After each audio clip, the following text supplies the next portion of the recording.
Oui, ça m'a pris là comme ça. Je suis en train de conduire pour aller chez un client et j'avais vraiment envie de m'exprimer sur ce sujet. Alors, bonjour à tous. On va parler procrastination.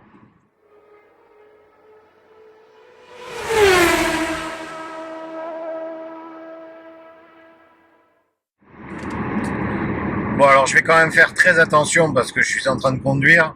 Donc, comme si vous étiez dans la voiture, en covoiturage, je vais vous parler comme un ami, un collègue, voilà, quelqu'un que je transporte et avec qui j'aurais plaisir à avoir cette conversation sur le sujet de la procrastination. Donc désolé si je vous regarde pas trop pendant la vidéo, mais il y a plus important, intéressant sur la route en termes d'attention. Donc je vais parler et laisser libre cours à ce que j'avais envie de dire sur le sujet. La procrastination est un sujet que je maîtrise à la perfection. Et je dis bien je le maîtrise. On va pas vaincre la procrastination.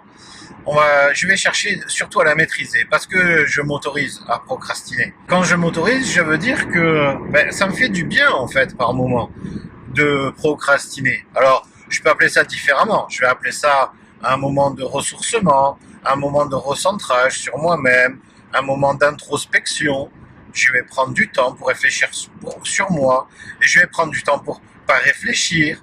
Alors, ça peut être de la méditation guidée, appliquée. Ça peut être passer aussi un moment devant, alors peut-être pas la télé parce qu'on descend bas,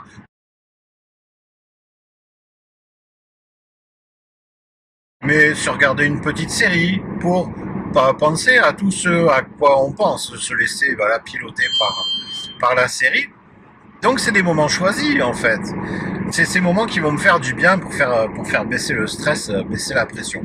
Maintenant, je vais tâcher de pas procrastiner à longueur de temps. On est d'accord, et c'est peut-être ça qui pourrait être le vrai gros problème. A priori, c'est quand qu'il y a un problème quand on procrastine. C'est bien quand on a des choses qui nous attendent, ou en tout cas là où on est attendu. Donc, il y a des sujets à faire. Voilà, toutes les obligations qu'on doit remplir dans nos petites vies bien remplies. Alors pourquoi est-ce que je vais être amené à procrastiner? En gros, à remettre un petit peu plus tard, à prendre vraiment le temps de me mettre sur le sujet, prendre le temps à tel point que rien n'avance et que à ce rythme-là, je finirai par livrer très en retard. Circulation dense, signalé devant. Merci Waze. Je vois bien, je suis dans les bouchons. Donc remettre à plus tard, jusqu'au point de peut-être n'arriver jamais à terminer, à livrer ce que je devais faire. Souvent, c'est parce que j'y trouve pas d'intérêt. Je me force à le faire, et se forcer n'a rien d'agréable. Ok, du coup, j'y trouve pas d'intérêt. Alors, quels vont être les leviers de motivation et les leviers d'engagement que je peux essayer de mettre en place? Ça va être ça, ma première recherche. Quels sont les leviers de motivation que je peux trouver en moi? Donc, des leviers de motivation intrinsèques qui vont pouvoir me faire avancer. Je fais vraiment le parallèle entre les leviers de motivation intrinsèques, donc qui viennent de moi, qui vont me nourrir, et les leviers extrinsèques qui viennent de l'extérieur et qui peuvent être intéressants aussi, mais sur lequel du coup j'ai pas forcément de moyens d'action. Alors on peut me parler d'une prime, par exemple, si je termine un travail dans les temps, je peux espérer avoir une prime. Oui, c'est un moyen de motivation, tout à fait, l'argent est un excellent moyen pour motiver les troupes. Reste que c'est pas moi au final qui vais décider, c'est pas moi qui vais avoir, en toute honnêteté, en toute conscience, la capacité de juger est-ce que je mérite ou pas ce qui était promis finalement. Ça peut m'amener peut-être à faire le travail plutôt mal et juste pour que ça ait l'apparence d'avoir été bien fait. Quelle reconnaissance personnelle je vais pouvoir en tirer? Est-ce que je serais vraiment fier de moi d'avoir fait ce genre d'action? Alors sur le moment, c'est embêtant. Après tout, vous avez eu votre prime, si on reste dans cet exemple-là. Mais quand la situation va recommencer, vous allez toujours vous retrouver avec un truc à faire et vous avez les moyens d'y accéder. À la fin, est-ce que vous êtes vraiment fier de vous? Non. Bon, si on le travaille différemment, si j'arrive à trouver un moyen de motivation interne qui me permet de faire le travail dans les temps, qui me permet d'être fier du travail que j'ai accompli, même si autrement il est jugé comme étant peut-être passable. En tout cas, j'y aurais mis tout mon cœur, j'y aurais mis toute ma compétence et j'aurais fait du mieux que j'ai pu. Personnellement, je pourrais pas faire mieux, donc je peux être très fier de l'avoir fait.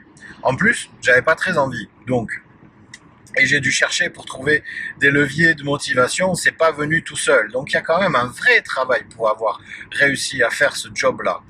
Bon, une fois que je fais ce travail-là dans ces conditions-là, la prochaine fois que ça arrive, j'ai déjà un peu plus de patates. Je me sais confiant pour trouver des moyens de motivation, même s'ils vont être différents peut-être à chaque fois.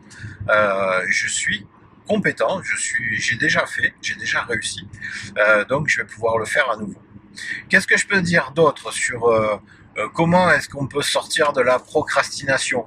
On peut aussi dire non, hein. On peut aussi dire, en fait, j'ai ça à faire. Tiens, typiquement, j'ai souvent des travaux à faire à la maison. Bon, je suis pas super bricoleur, hein. Et j'aime bien que le travail soit bien fait.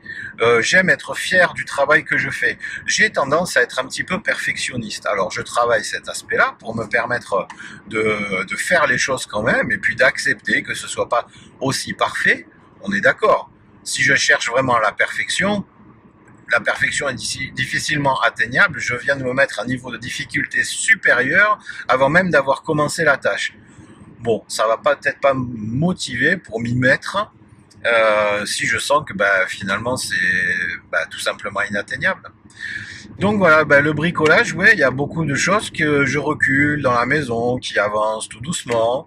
Alors, ça peut agacer mon entourage parce qu'on compte un peu sur moi. Après tout, le bricoleur dans la maison, par défaut, on va dire, pas par définition, mais par défaut, c'est papa. Ok, donc avec plaisir, je vois mes enfants, surtout l'un qui se passionne ou qui a un intérêt particulier pour le bricolage. Je suis tout à fait heureux de déléguer cette tâche-là dès que c'est possible. Et puis Zone de contrôle sur votre trajet. Merci à nouveau, Waze. Et comment je peux faire pour baisser mon niveau d'exigence? C'est quoi le minimum à faire? Est-ce qu'on pourrait déjà passer par là? C'est quoi le minimum? Alors on va parler du coup d'un aspect fonctionnel des choses, hein. Est-ce que quand je place une prise, elle doit forcément être droite, elle doit forcément être à la bonne hauteur? En termes de sécurité, on est d'accord qu'on va faire quand même le maximum exigible. Il est pas question de prendre des risques là-dessus. Mais après, c'est vrai que au niveau esthétique, la maison ressemblera à ce que je suis finalement en termes de bricolage, entendons-nous. Si les prises sont pas droites ou pas toutes alignées à la même hauteur, c'est ma maison quoi. Et puis c'est moi qui l'ai fait. J'ai pas honte qu'elle soit droite ou pas alignée. L'idée c'était qu'elle fournisse du courant là où il y en avait besoin.